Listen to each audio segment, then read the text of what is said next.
Stick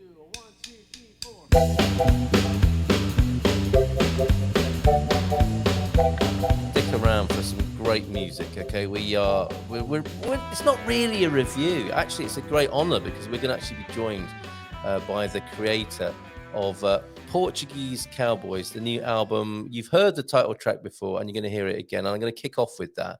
I'm going to just breathe and take in Portuguese Cowboys by way of starting the Iberian FM phone-in today and treat you again to the wonderful video that's been made for this track. And we'll play two more tracks from the album. You can get your copy at Bandcamp, where Ron Rogers is selling his album. 8 tracks, 8 fantastic tracks of Ron Rogers music. He's getting ready in the green room now. Sorry, I'm sure you've been in much better green rooms than this one, Ron Rogers. But we're looking forward to talking to you. There's the Bandcamp link for buying Ron's album, Portuguese Cowboys, and we're going to start with the title track because it has a wonderful video to go with it. And then we'll be having a chat and playing 2 more tracks from said album. I'm really looking forward to this morning on Iberian FM. Stick with us. Enjoy this wonderful track and the video that goes with it. We'll be right back after this.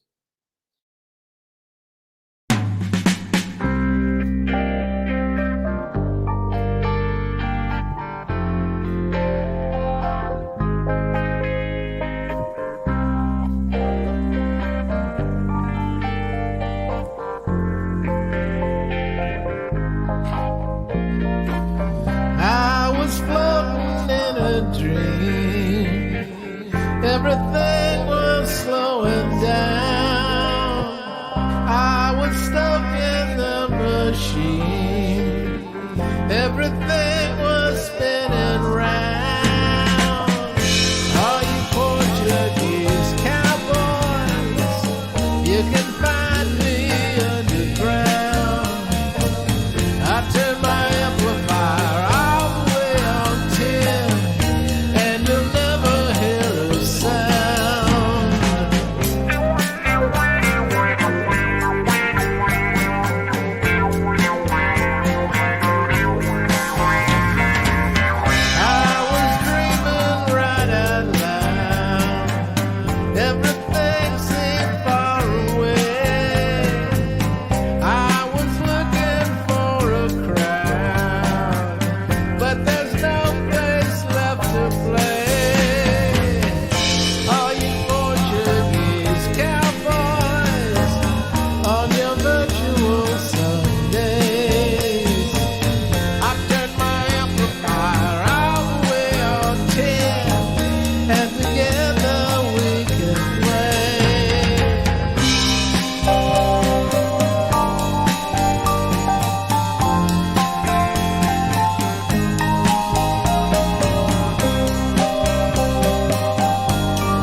what a fantastic video. So many talented people involved in that.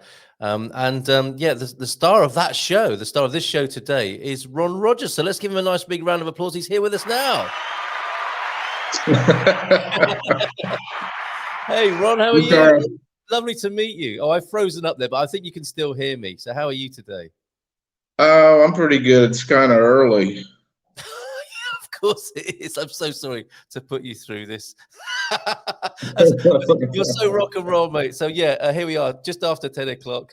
I'm gonna put you on the spot now and ask you a few questions, despite it being a little bit early, as you say. You are in Porto today, are you? I am. Porto. So how long you been rocking, where you been rocking, and how did you get to be in Porto? Let's start with the first one. I mean, I think you've had an amazing musical career. I was reading about it. This is your 5th album, isn't it, that you've created here? Yeah, well, I think there's probably more like 6 or 7, but there's a couple of them that haven't been released. So yeah, I made a few recordings. Safe to say. Fantastic. Where did it all begin? Where are you from?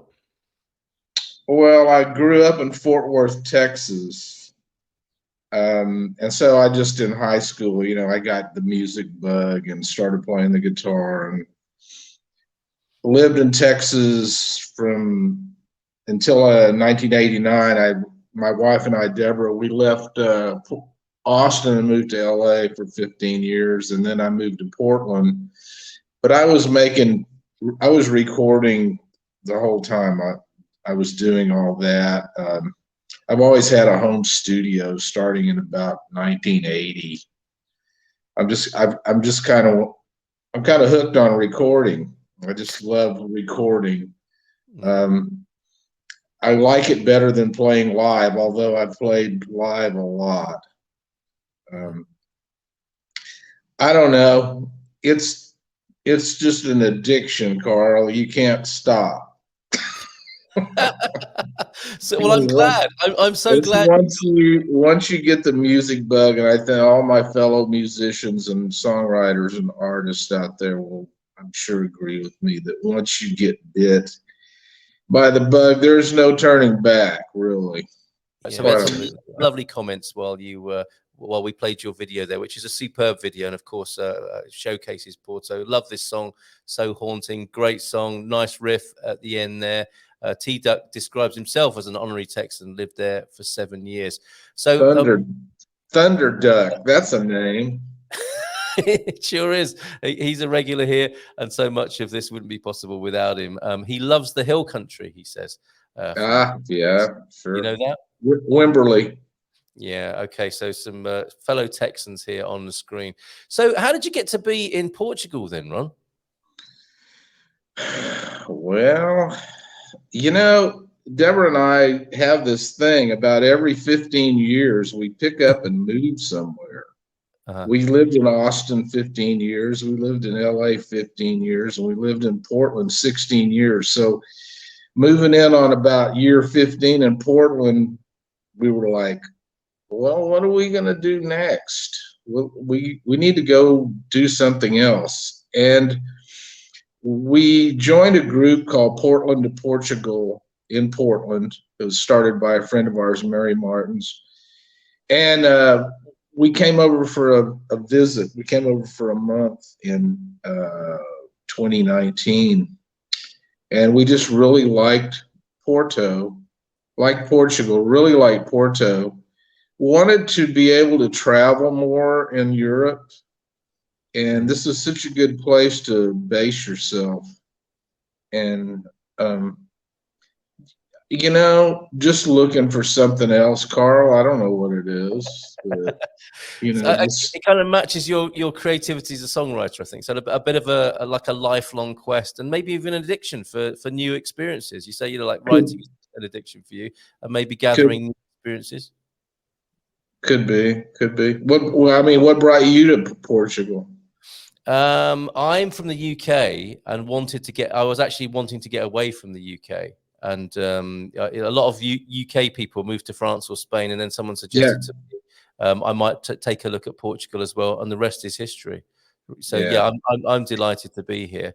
And as soon as I got here, I thought I would start a podcast, and it's turned into this.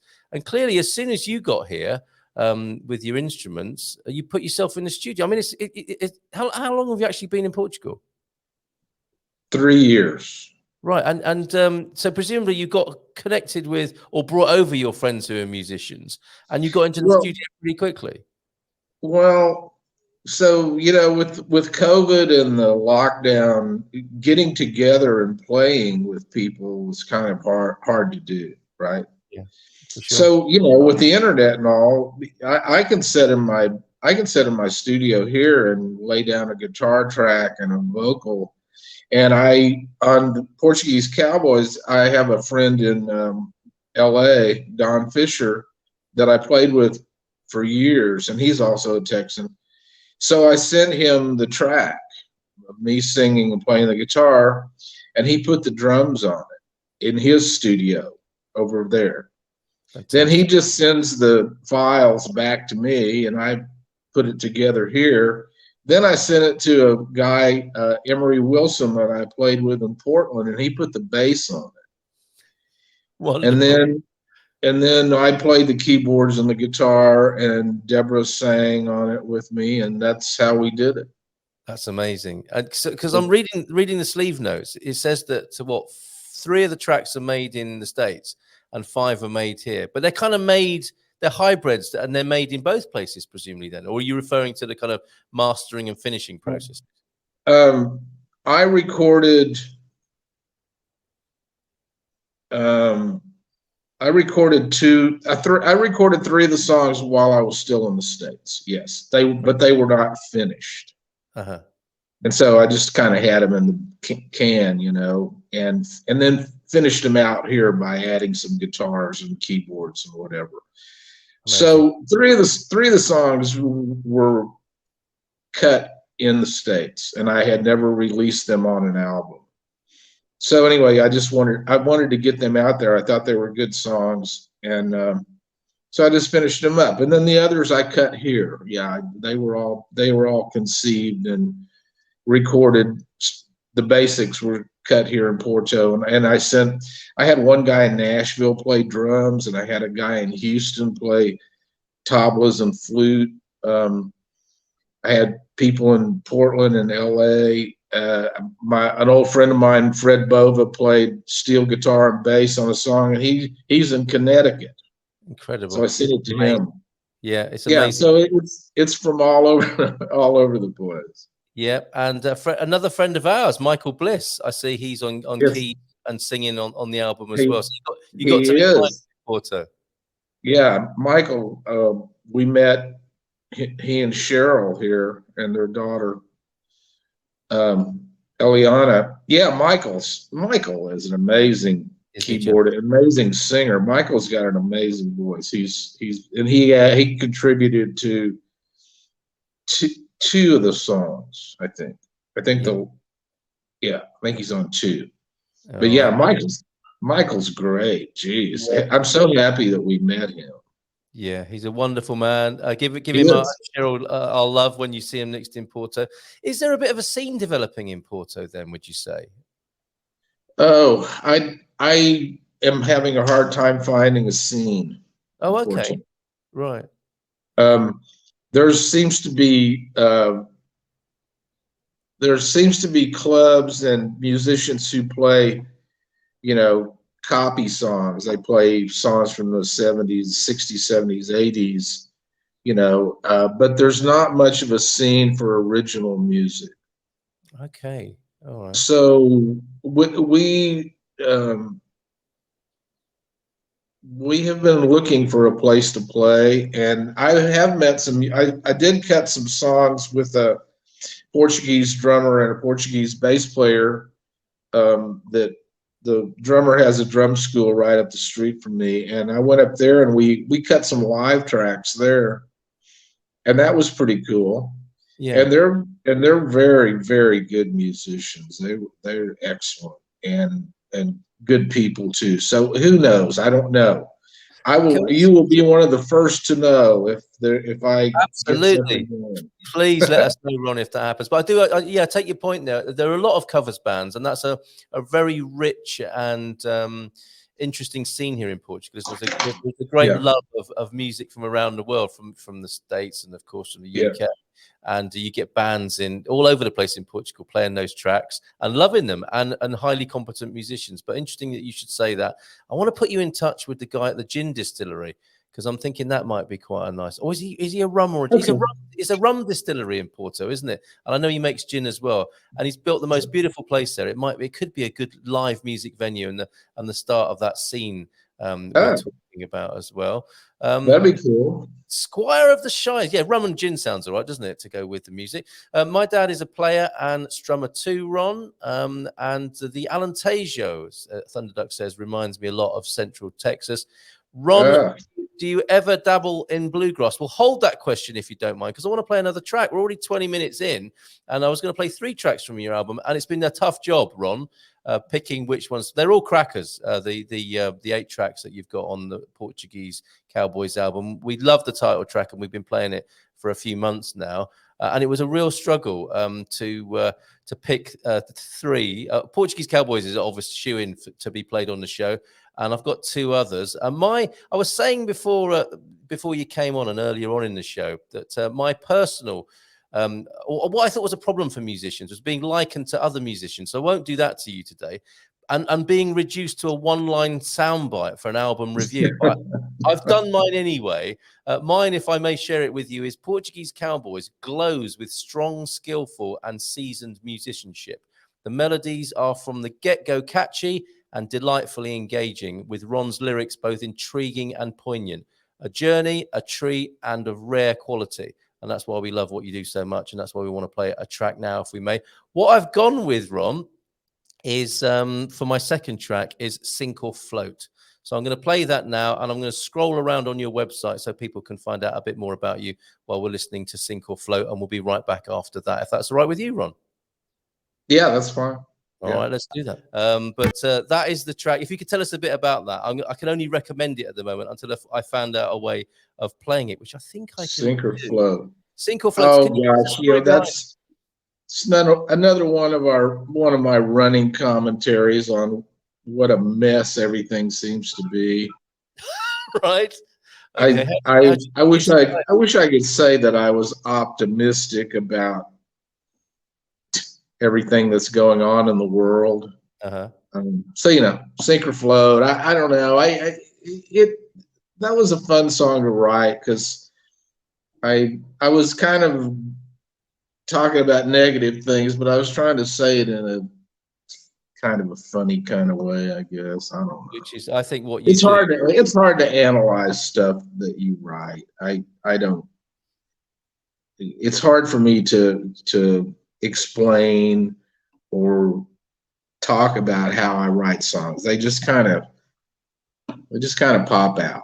No, I understand that. And they speak for themselves, don't they? So let me try again. I found a different way, I think, of playing the track Sink or Float. Let's see if it works. Tell us, T-Duck, if you can hear this. Yeah, I'm here. Ah, much better. Okay, we'll shut our mics. Gonna see what sinks and floats. We get out of those leaky boats.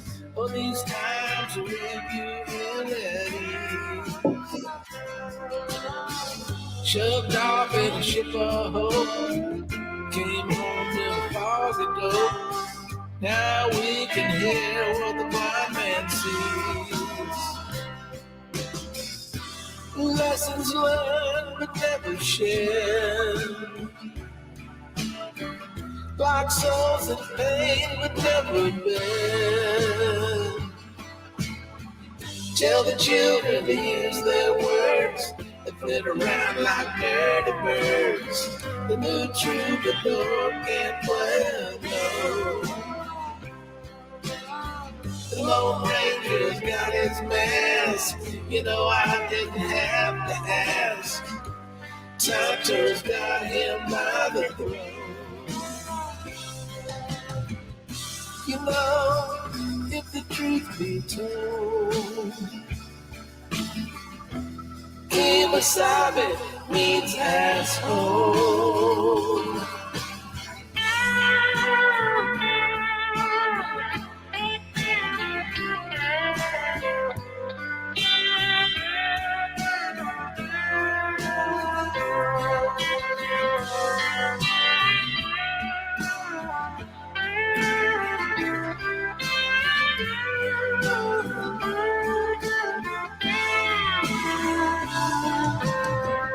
The Hellcasters only play black keys while jamming out with the deportees.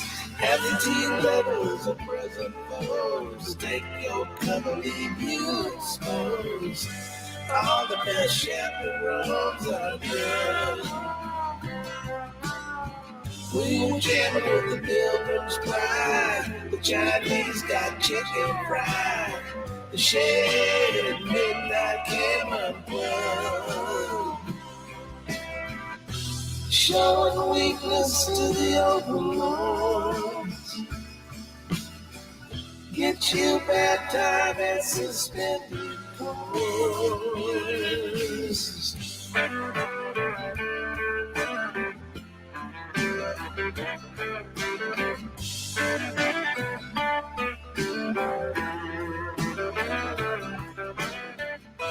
I'm so glad we found a way to play that, because that would have been awful to promise everybody 3 tracks. We heard the video, of course, of Portuguese Cowboys, and there you hear Sink or Flow.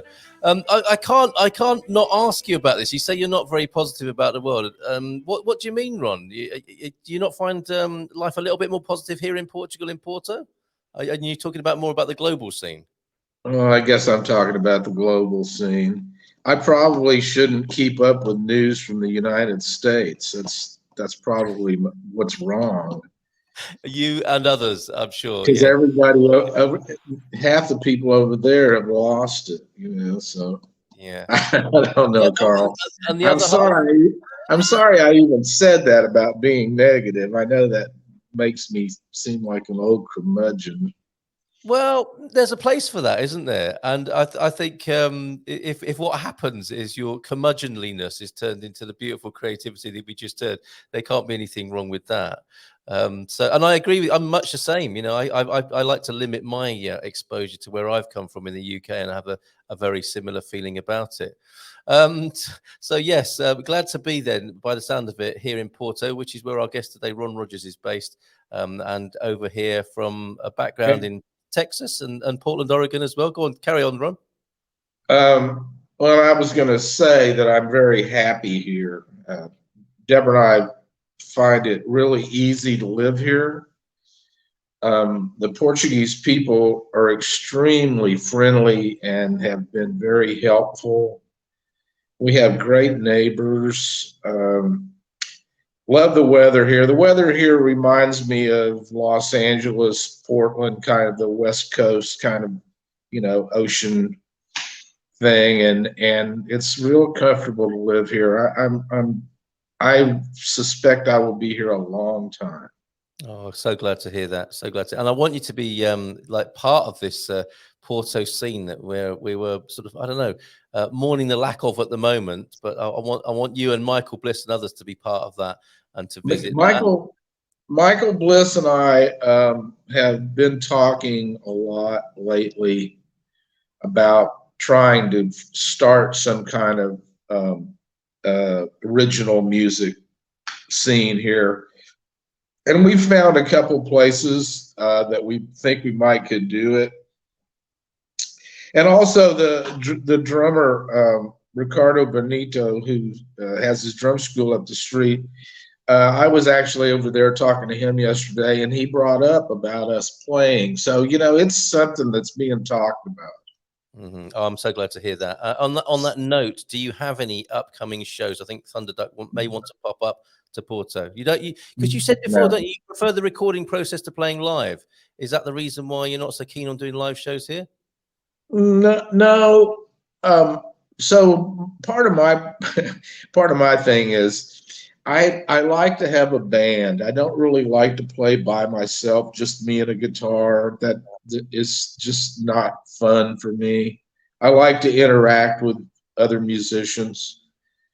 And so I just, 3 years in, I'm starting to meet people. I think it's just, getting out there and meeting people. The pandemic, just a lot of clubs in Porto got shut down, went out of business because of the pandemic.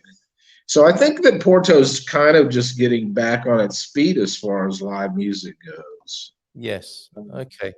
Well, maybe. So anyway, but it's something that is on my mind, Okay.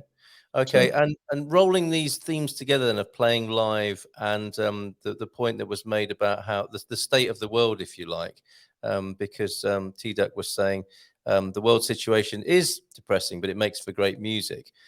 Often it would seem that in difficult times in the world, that is a great outpouring of creativity.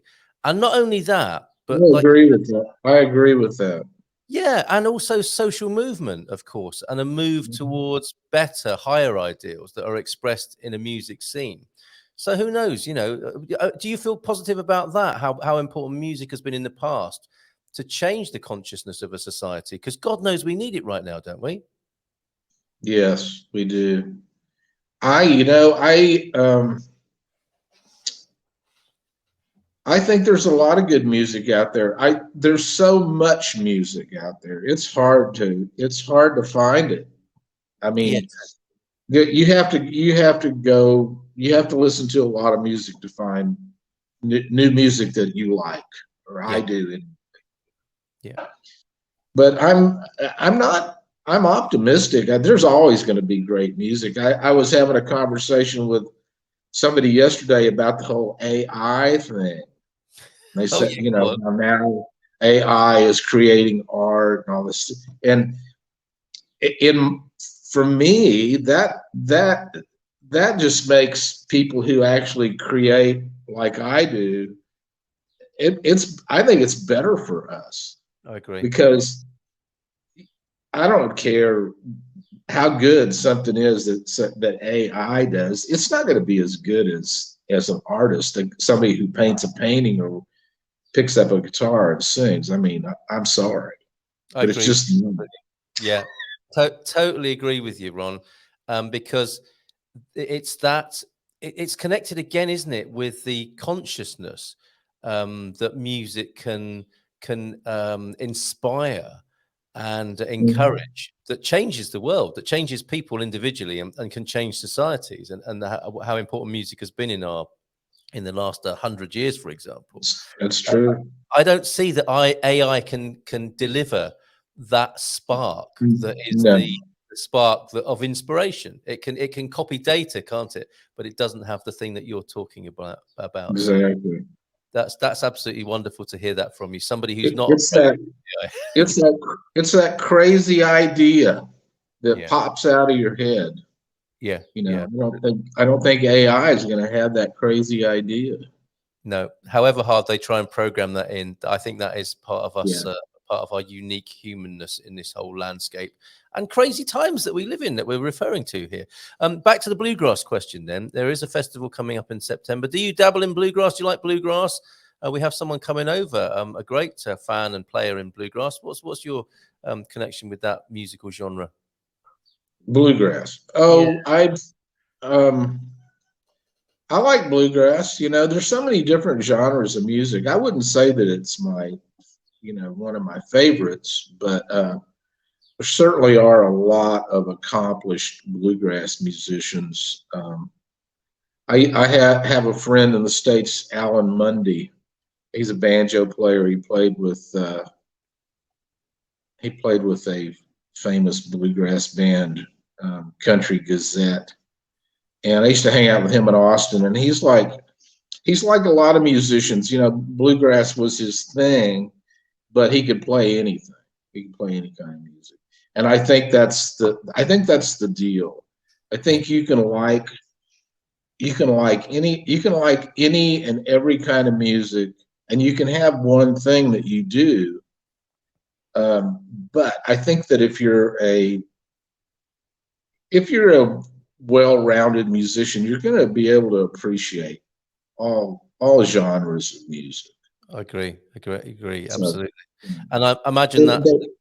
But I'm not. But am I a huge bluegrass fan? No, I'm not a huge bluegrass fan.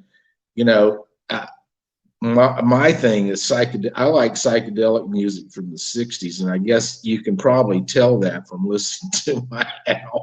Yes, I can. Absolutely. And, To me, that was the beginning of my music addiction was back then. So I can't get away from it. And great offerings from both sides of the Atlantic, I would say. I have a Yeah, friend, absolutely. DJ, I have a DJ friend in the UK, and that's his thing, psychedelic music from both sides of the water from the 60s. Incredible music. So, there's a Spotify playlist that I listen to called For What It's Worth, and it's all British psychedelic music that never saw the light of day. I never heard any of this stuff in the States. Yeah. And it's really cool. Yeah. T-Duck saying I was a Deadhead too. And I sent him a lyric that I heard when I was listening again to the album this morning. There's a lyric that says airplane and dead, I think, from one of your tracks. So I had to send that to T-Duck because he's a Deadhead. Yeah. The ancient jukebox in my head plays the airplane and the dead. I heard that. So it stood out for me this morning as I was listening to the album again. It's been so. I'm keeping you past the 10:30 here. Thank you for being with us so early in the morning, Ron, as you said before. Oh, big fan of Midland as well. I want to ask you one more question, if I may. Somewhat random. It refers to your biog on the website there, and you were a staff writer for Ireland, were you? Chris Blackwell's label. Yes. What's it like being a staff writer? 2 years. Oh, it wasn't like I went to work every day. It wasn't like I showed up and sat down and wrote. I just wrote and recorded songs and sent them in, and they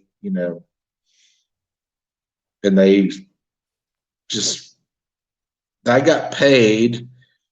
I got paid for 2 years for being on staff, but that was about it. Mm-hmm.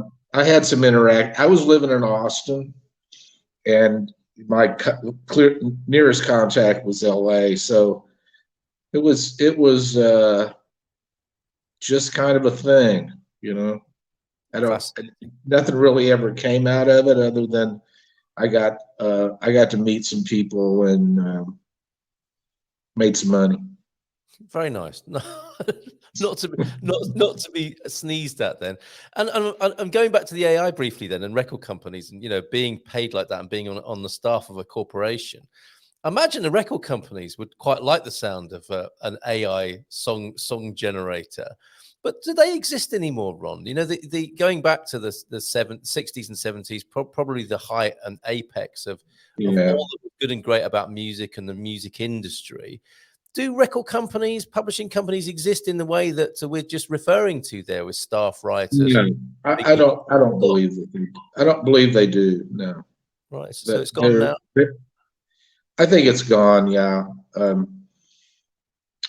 I don't really know how it works these days, to tell you the truth. I know that to make any money, if you're a songwriter or a recording artist, the way to make money is to get your songs in a movie or on television, in a commercial, and go out and play live.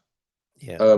Selling records and songs is extremely difficult these days. People don't really want to buy it. They get it free. They're not used to paying for music.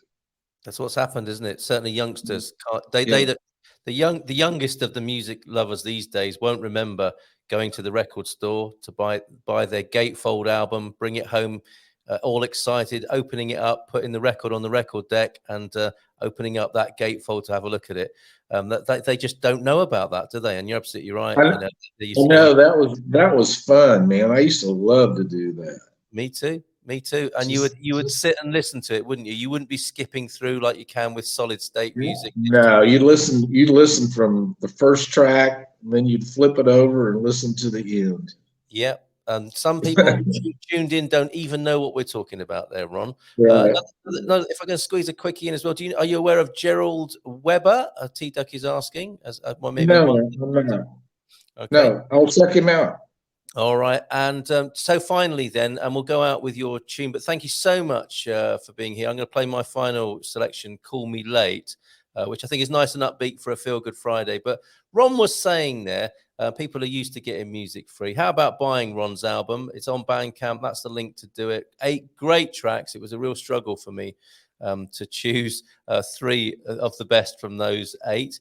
Ron, thank you so much for being here. Will you keep us aware of what you're doing? We're big fans of your music, and we would love to share it. Hey, Carl, I want to thank you so much for your support. It really means a lot. Well, it's a pleasure, absolute pleasure. So I'll be in touch. Yeah, please do, and have a great day up there. Send our love to Porto, to the Blisses, and have a great weekend. Bon fin de semana. Lovely to meet you. Okay, see you later. Man. Bye for now. I'm going to find that track and play that. Ciao, ciao. How wonderful. There is Ron Rogers. There's the website, and the link for buying the album is on the screen as well, ronrogers.bandcamp.com, and I'm going to play it as I suggested. With my final cut from the album, my final pick. The first was Portuguese Cowboys that you heard. Then we had Sink or Float. Finally, eventually, when I was able to get it onto the mixing desk via my phone, as it turns out, not the Gatefold album on the record deck. And my final selection then is Call Me Late, which is a nice upbeat number for this Feel Good Friday. Let me play that for you now. There we go. Yay!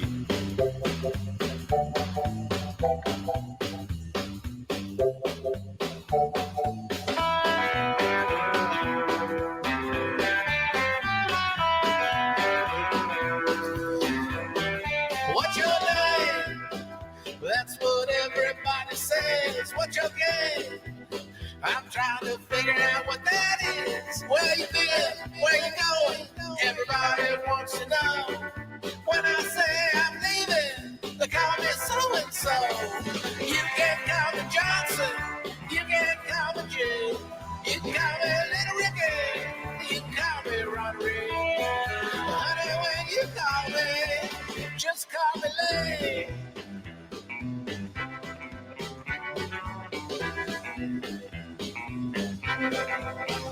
What I'm thinking, everybody wants to know.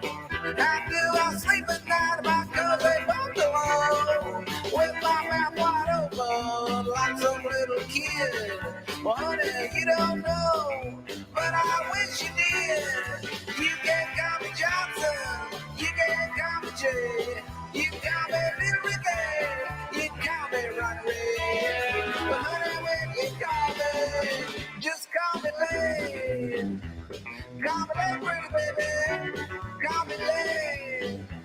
Call me Lane, pretty baby.